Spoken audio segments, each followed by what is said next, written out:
Don't be too sure about that, Wentworth. What do you mean? Don't forget that skeleton there. He was once a man, too. Until he was trapped in here. Or murdered. What of it? Oh, nothing. Nothing except this.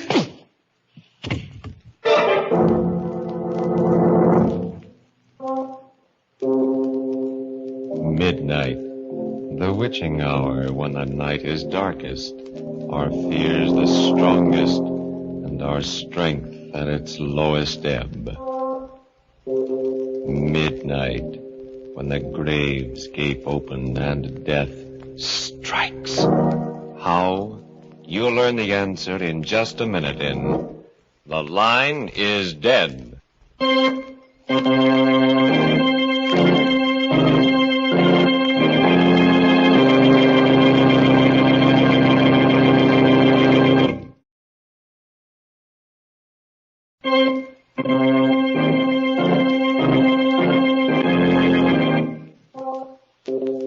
And now, Murder at Midnight. Tales of mystery and terror by radio's masters of the macabre. Our story by Faith Blau is The Line is Dead.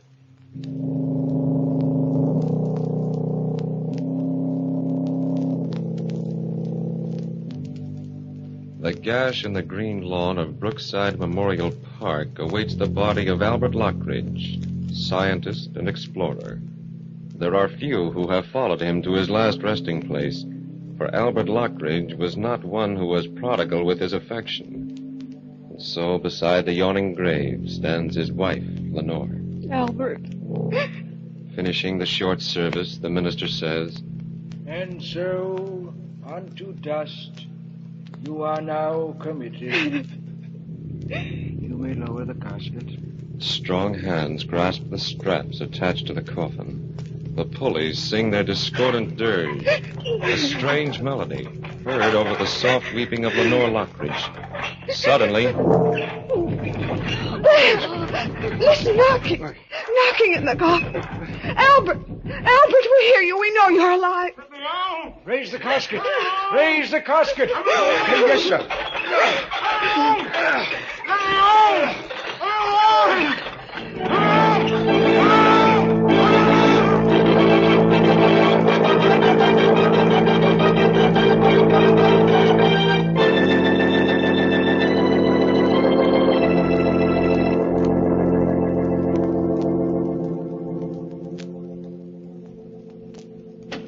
He is all right, isn't he, Dr. George? He seems to be, but... But what? Well, you can't blame me if I'm a little hesitant in giving my opinion. You mean you're not sure that he will? Yes. Oh. After all, Mrs. Lockridge, my position is a little awkward. I signed the death certificate feeling certain that your husband was dead. And now I'm naturally reluctant to predict just what course his convalescence will take. I think I understand. The only thing that really matters is that my husband's lying in his bed at home and not in the cold, black earth of Brookside. Isn't that true? Yeah, you're a very sensible woman. Albert will get better. Probably. But we'll have to watch his heart. His heart? These strange spells when his heart seems to stop, when I thought it had stopped.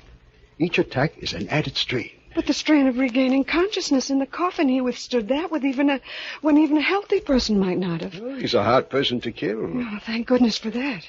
Well, this time it was a pretty close call. If he'd come to even 10 minutes later, Mrs. Lockridge, no one would have ever known.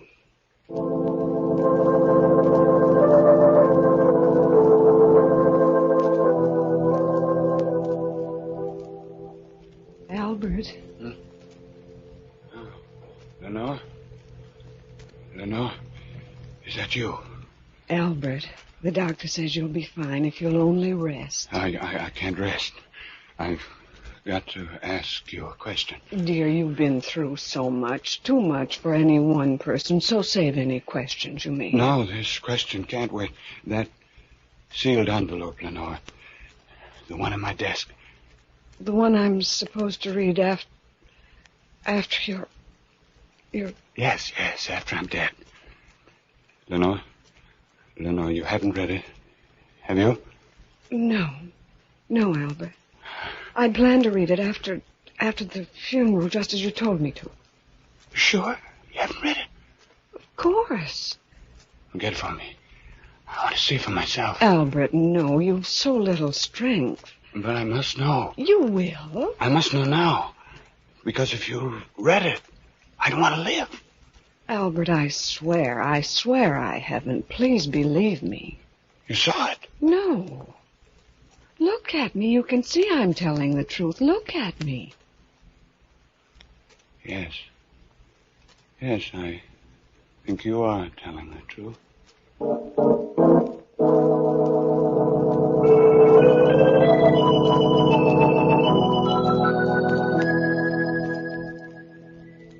Mr. Lockridge, another few days and we'll have you out of that wheelchair. Sometimes I wonder why you go to all this trouble with me, Doctor. It's my job. Yes, but there's so many people who really enjoy life and yet die.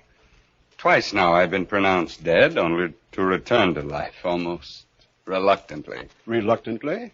Yes. You tried awfully hard to get out of the coffin. The sheer horror of being buried alive. I've always been terrified of it. Since childhood? Yes.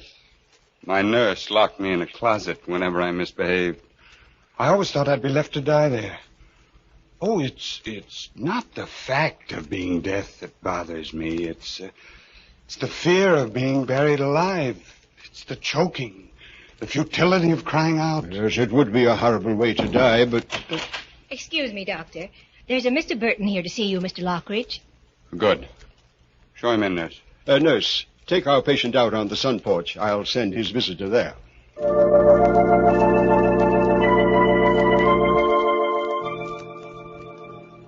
Mr. Lockridge? Sit down, Mr. Burton. Thank you. Nurse, if you don't mind. Not at all. If you need me, just call. Now, Mr. Burton, as I understand your business... I'm a telephone engineer specializing in special types of telephone systems. Yes. Perhaps you've read about me in the paper. Yeah, sure I have. You're the guy who came back from the grave. Yes, I'm the guy who came back from the grave. And it strikes me, Mr. Burton, that an occasion might again arise when I might want to do the same thing. That's why I called you. Come again? Sometime a doctor again may pronounce me dead. Perhaps I will be, perhaps I won't. And if I'm not, I'd like to feel that I could call for help. I don't get it. Mr. Burton, in case it should happen again, I'd like you to install a private telephone from this house to my grave.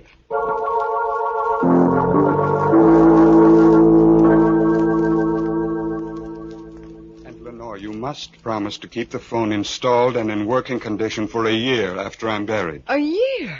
Darling, that doesn't make any sense. With a stop-and-go heart of mine doesn't make any sense either. But, Albert, a year. The first time my heart stopped for 6 hours.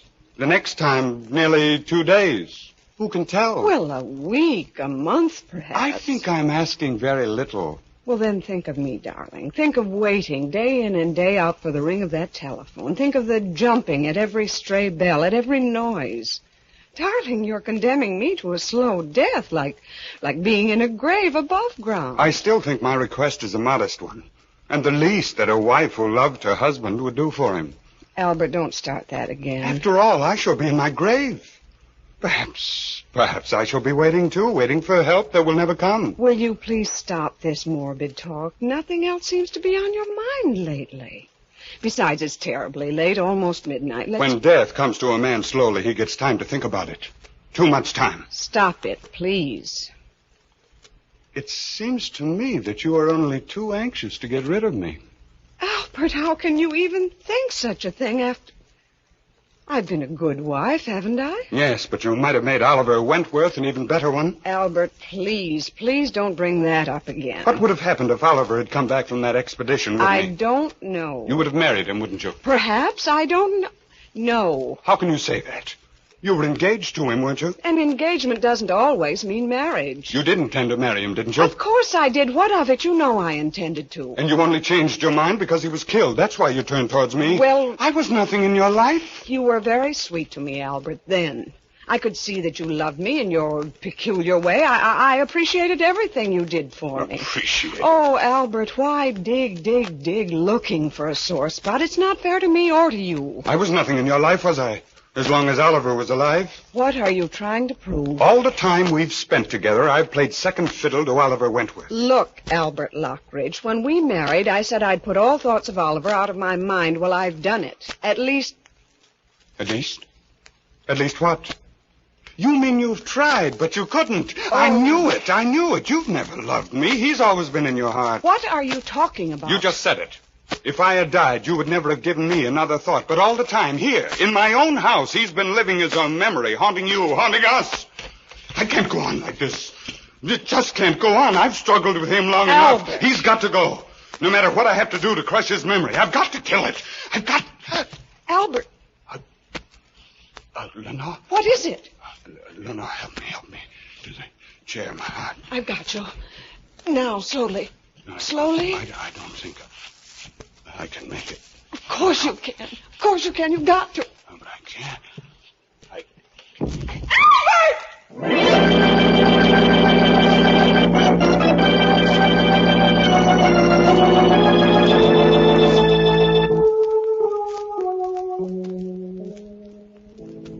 Doctor, are you sure? Absolutely, Mrs. Lockridge.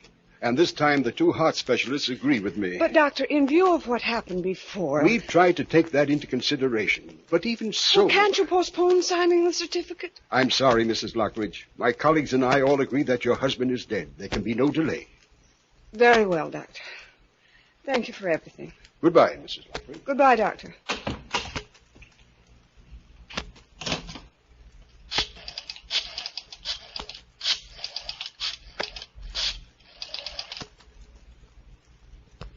Hello? Mr. Burton? This is Mrs. Lockridge speaking. My husband died yesterday. He's to be buried tomorrow at Brookside. Will you please be there as he desired to install a telephone in his grave? A man who was afraid, not of death, but of being buried alive. A telephone to a sealed grave, and the great beyond.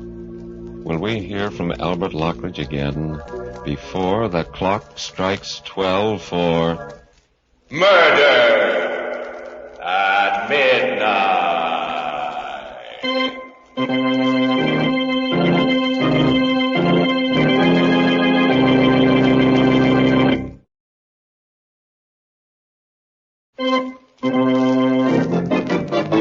And now, back to Murder at Midnight and...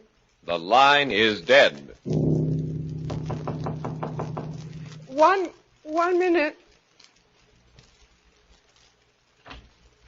Oh, Dr. George. Good evening, Mrs. Lockridge. It's awfully nice of you to call. I was worried about you. Oh, I'm all right. I'm fine. I couldn't come to the funeral. I tried to phone you, but... The phone's disconnected. So they said. And so I came over. I rang the bell several times. No answer either. Finally, I knocked. I've had the doorbell disconnected, too. You mustn't cut yourself off from the world like this, Mrs. Lockridge. Believe me, Doctor, that's not my intention. As long as I stand guard at this telephone, I want to be sure that the only bell that ever rings in this house is the one that tells me that Albert's not dead, that he's still alive there in his coffin, that he needs help. You're really going through with this? He asked me to.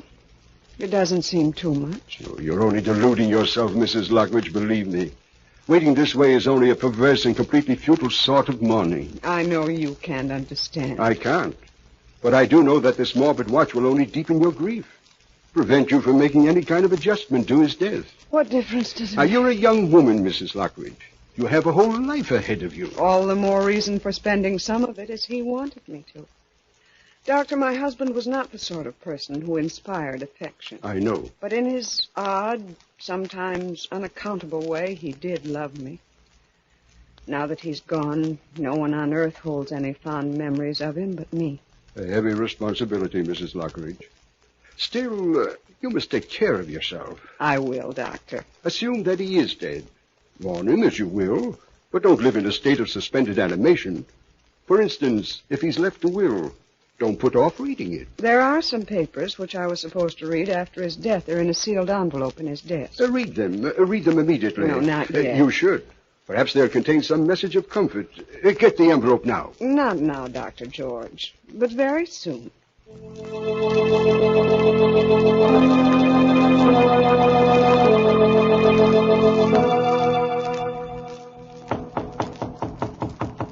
Just a moment. Yes? Oh, Lenore, oh, no. No, it can't. it is. Oliver. I know I shouldn't have come just like this without warning. But I've always thought That I was dead. Yes, I know.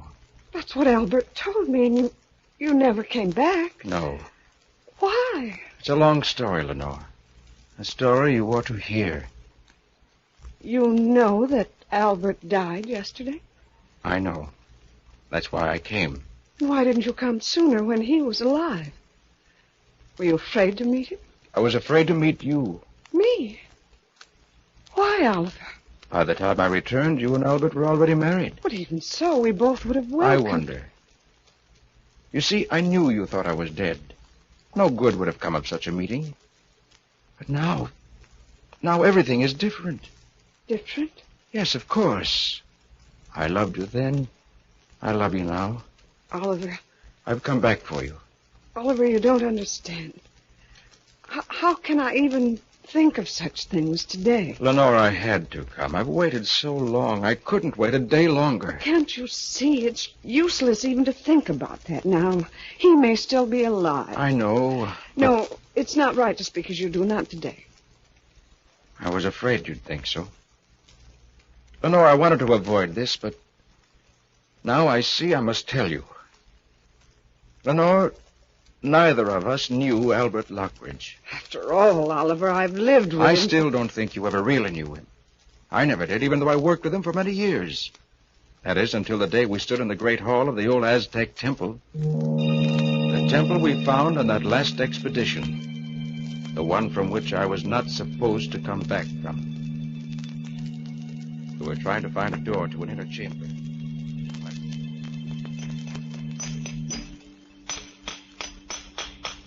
There must be an opening here somewhere, Wentworth. In every Aztec temple ever found, there was always a room near the altar used to keep ceremonial objects. I know. Now, wait a minute. Sounds like a little hollow here. Now, what about that slab on the floor? What about it? I think that it might... Certainly sounds different. If I were an Aztec priest and I stepped on it like this... Wentworth, the door! We found the door! Solid stone. And still working after all these centuries. Let's take a look inside. You got the flashlight? Yes, take the hammer. Right. Uh-oh. It's not very pretty. It is a human skeleton, isn't it? Yeah. Probably trapped in here and left to die. Ugly death. Look, Lockridge. Those dishes. Swing the flashlight over. Gold. Solid gold. There are more over here. Look, stacks of them. Fortune. We found the treasure. Now, wait a minute, Lockridge. Let's get this straight. In the first place, I don't think we'd be let out of the country with these gold plates. Oh, but we can melt them down and smuggle them out. Melt them down? Well, these things are priceless. Besides, the university sent us here. If the gold belongs to anyone, it's theirs. No one ever has to know. Oh, yes, they do, because I'll tell them. Huh? It's all very well for you to play the heroic fool. You've everything you want. What the devil do you mean? You know perfectly well. You got all the money you need. Besides, you have Lenore. What's she got to do with it? You do have Lenore, haven't you? Well, you act as if I took her from you. You were afraid of me. Oh, Lockridge, don't be an idiot. Lenore would no more look at you Oh, than... wouldn't she? She'd marry me if you weren't in the way. I know it. Oh, you fool. She's just being friendly to you because I asked her. We'll see. If you weren't around. But I am around. And as far as the gold plates are concerned... I said we'll see. After all, that skeleton there, he was once a man, too. Until he was trapped in here. What of it? Oh, nothing. Nothing. Nothing except...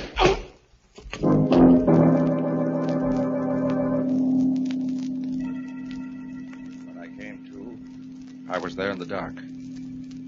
Flashlight, the gold plate's gone. Left there to die. Trapped behind a stone door. Oh, no, Oliver, no. When Albert Lockridge closed that door, in his heart and his twisted brain, there was only one intention. Murder.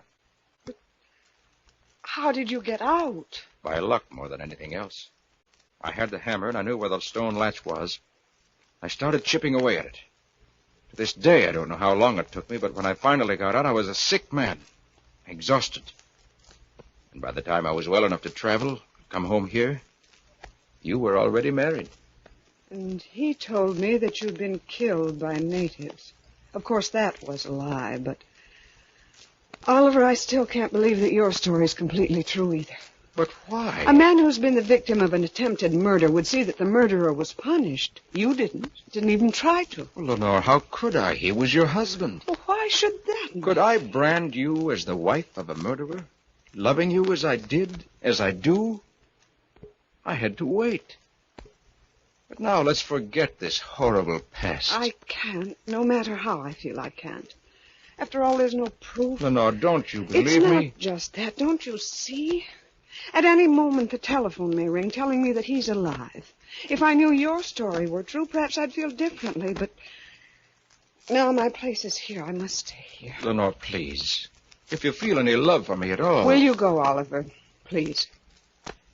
If that's what you wish. Yes, Lenore. I'll go. But remember, I love you.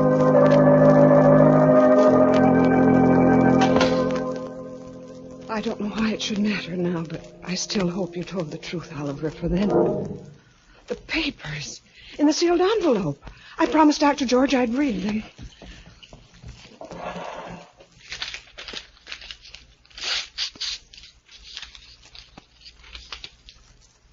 Lenore, there are many things on my mind as I sit writing this last word to you. Many things which no human mind should have to bear without telling another. As I look over my life, I know now it has been an empty mountain. I've never had a straightforward human emotion and acted on it. My work has been a sort of shadow play which gave my hollow existence an outward tinge of reality. No friend has really touched me, for I cannot be reached. I married you more out of perverse vanity than love. And yet, perhaps because of your loyalty, some spark of love has been kindled in me. Bear this in mind when you go out to the garden. For there, underneath the sundial, you will find a treasure of gold, which should take care of you when I cannot. I had intended to use this gold myself, but I could not because it might incriminate me in the murder of Oliver Wentworth. People might ask questions which are... The murder of Oliver Wentworth. Then his story was true. Oliver! Oh, Oliver! Oliver! Gone. Well, he can't have gone far, and if I hurry... Oliver! Oliver! Oliver, I'm coming! I'm coming! Oliver! I'm coming, Oliver!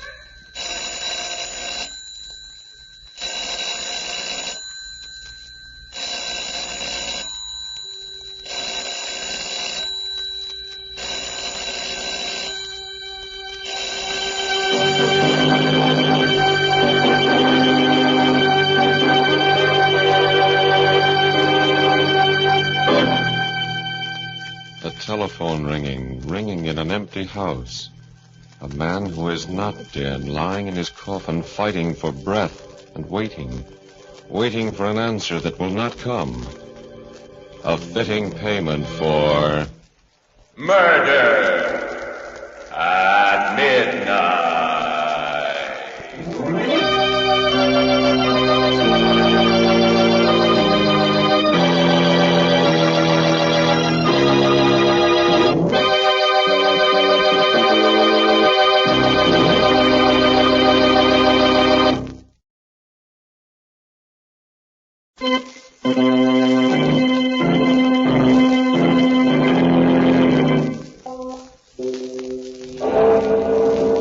Remember to be with us again when death stands waiting at a newly dug grave and the clocks strike 12 for...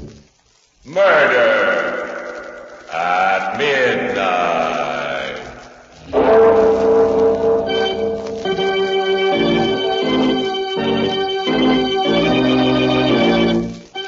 parts of Mr. and Mrs. Albert Lockridge were played by Mr. and Mrs. Raymond Edward Johnson, with music by Charles Paul.